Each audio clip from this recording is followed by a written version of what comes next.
Buenos días, mi nombre es Guillermo Solórzano. El día de hoy voy a hablar sobre mastocitosis, urticaria y urticaria pigmentada, la cual será abordada dentro del tema de mastocitosis, ya que pertenece a una subdivisión del mismo.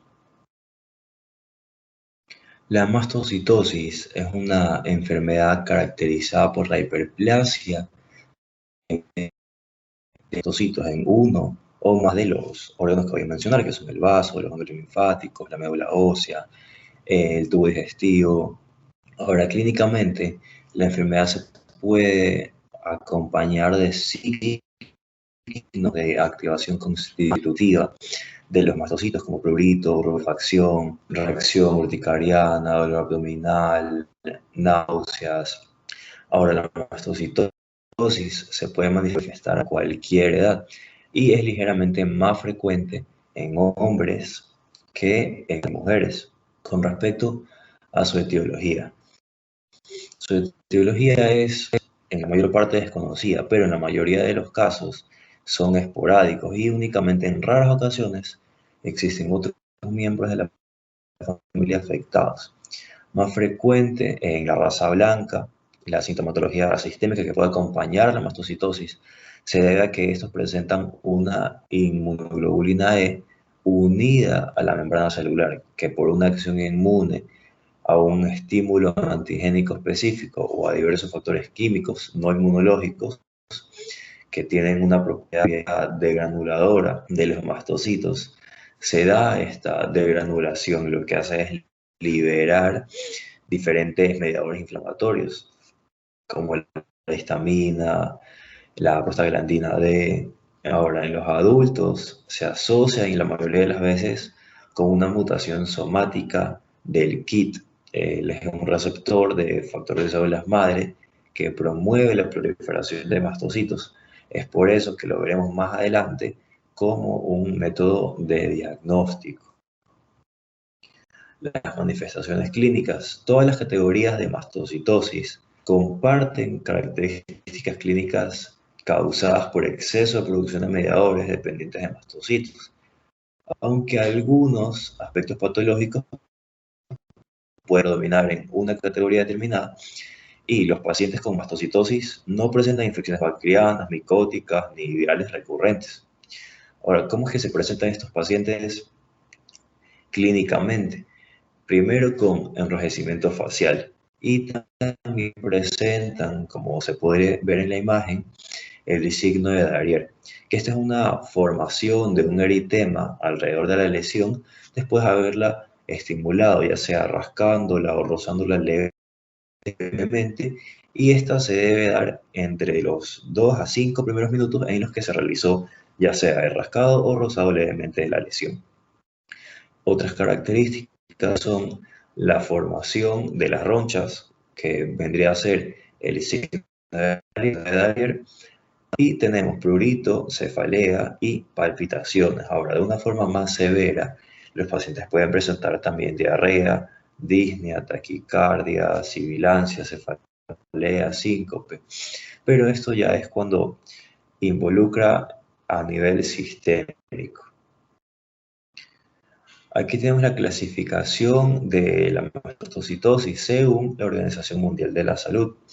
Sabemos que hay mastocitosis cutánea, hay mastocitosis sistémica, y dependiendo de las características, estas se van a diferenciar, y también puede que una, ya sea la cutánea o la sistémica, pueda ser más prevalente en una edad adulta o en una edad más joven, como es el caso de los pacientes pediátricos, que eso ya lo abordaremos más adelante.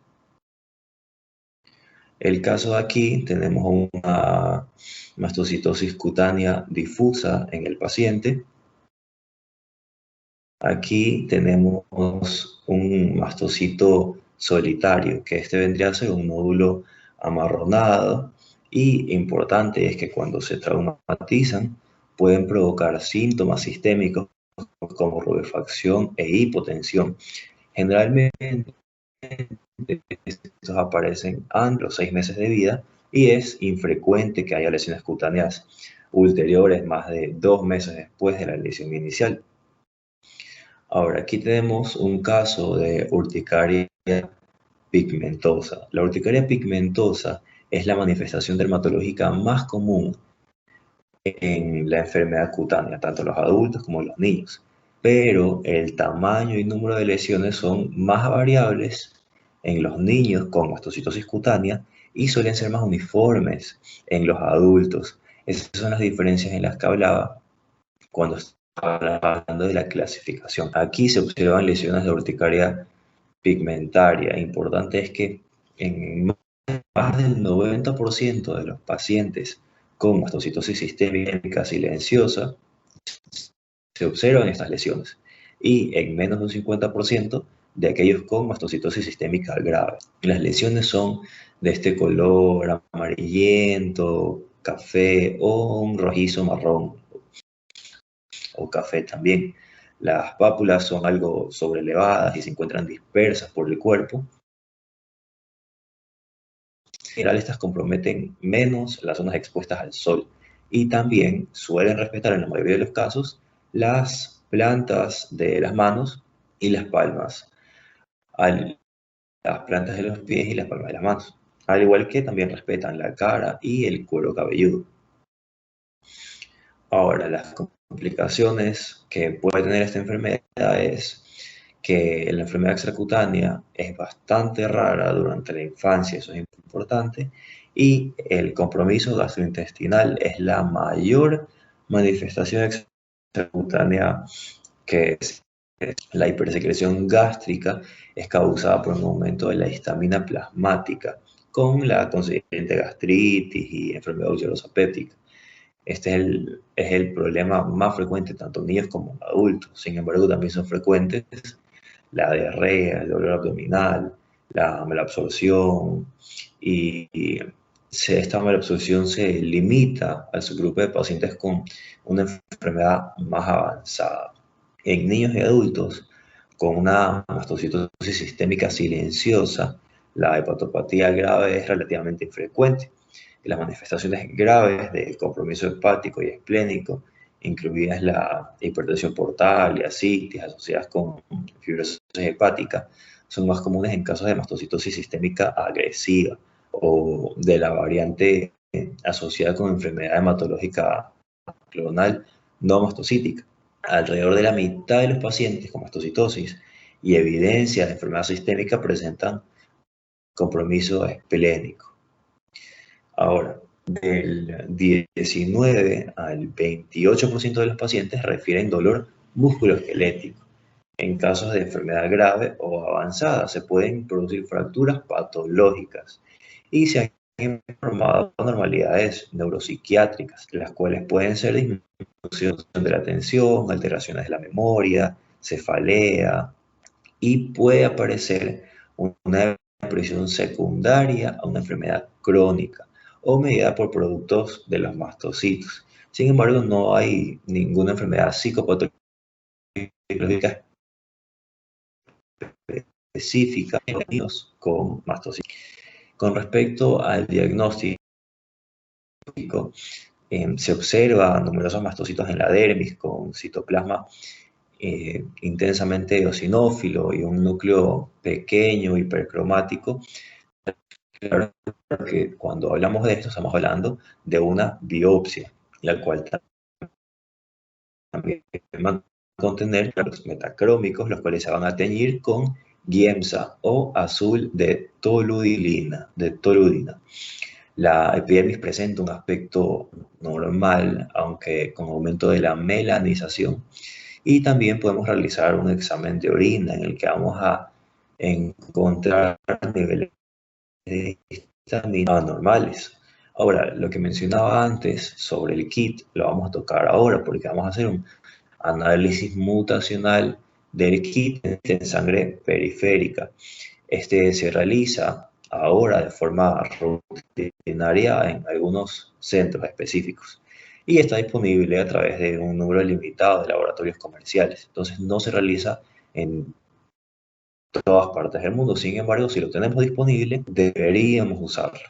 ¿Por qué? Porque los ensayos varían en sensibilidad y es posible que en estos ensayos menos sensibles no detecten mutaciones que están presentes en un nivel bajo. Por lo tanto, un resultado positivo en sangre periférica es útil y puede obviar la necesidad de una biopsia de médula ósea, lo cual es mucho más invasivo, pero un resultado negativo no excluye la posibilidad de que esté presente una mutación KIT.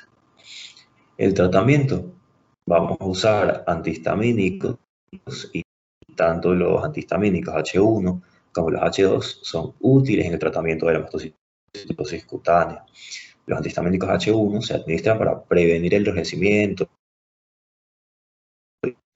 son útiles para controlar el dolor abdominal, acidez estomacal y las hambres, diarrea, y pueden potenciar los efectos antipruriginosos de los antihistamínicos H1.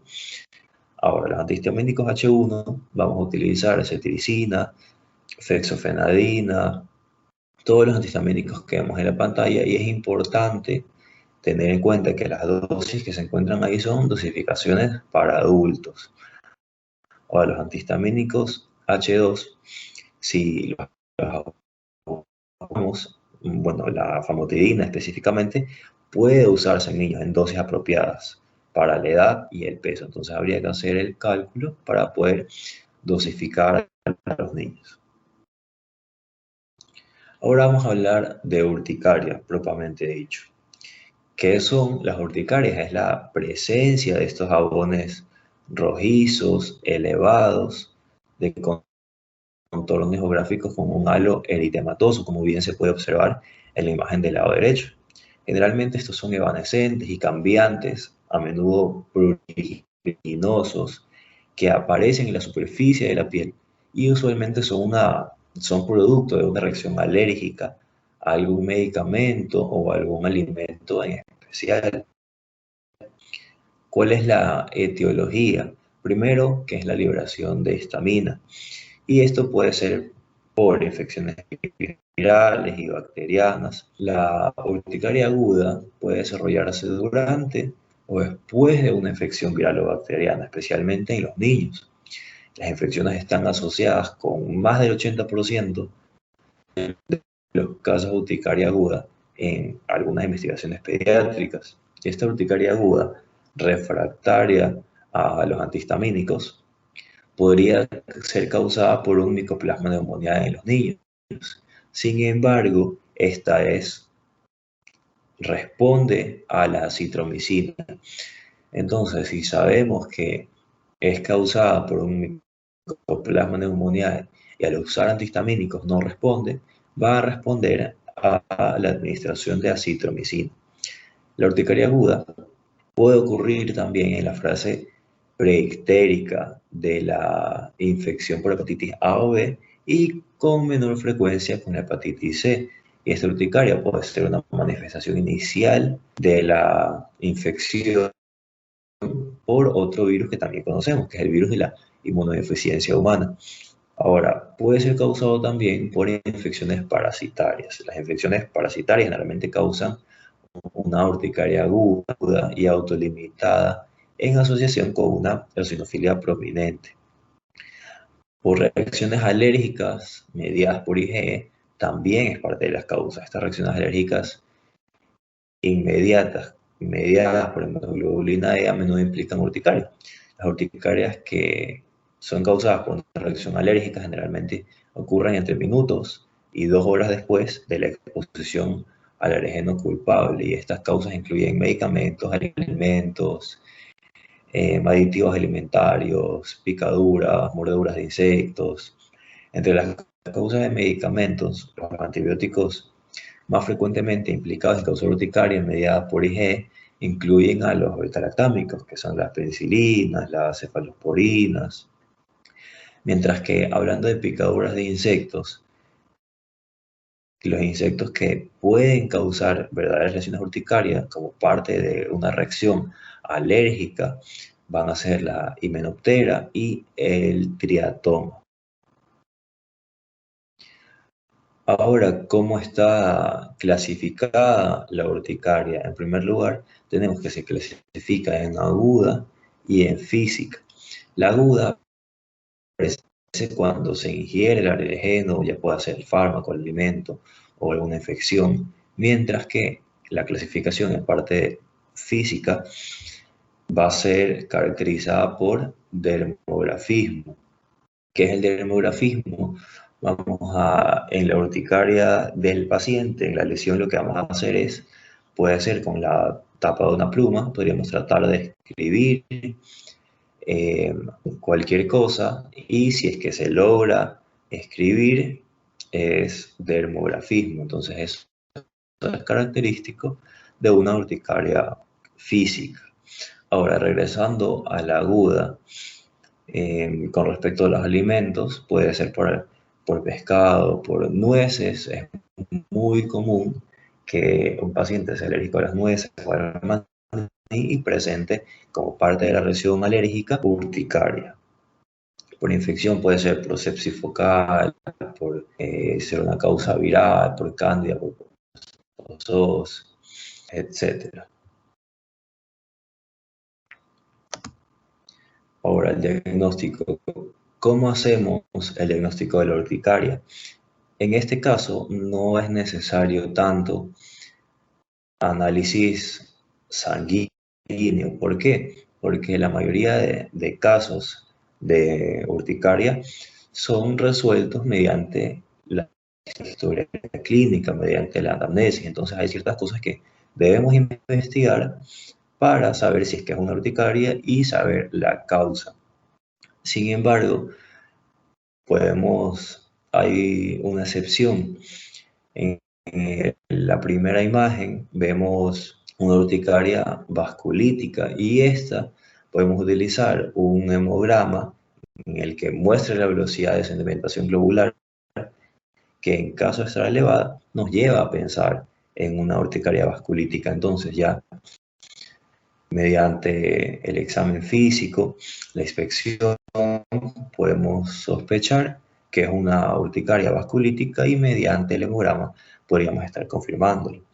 Sin embargo, ¿qué son lo que deberíamos investigar durante la anamnesis? Primero, si es que puede ser por una reacción alérgica, si es que hubo signos y síntomas de esta reacción, o si los pacientes en algunos casos pueden no informar síntomas más útiles a menos que se les pregunte. Entonces es necesario salir en el interrogatorio. Podemos preguntar sobre presión en el pecho, presión o dificultad para respirar, cualquier cosa que nos lleve a síntomas de anafilaxia.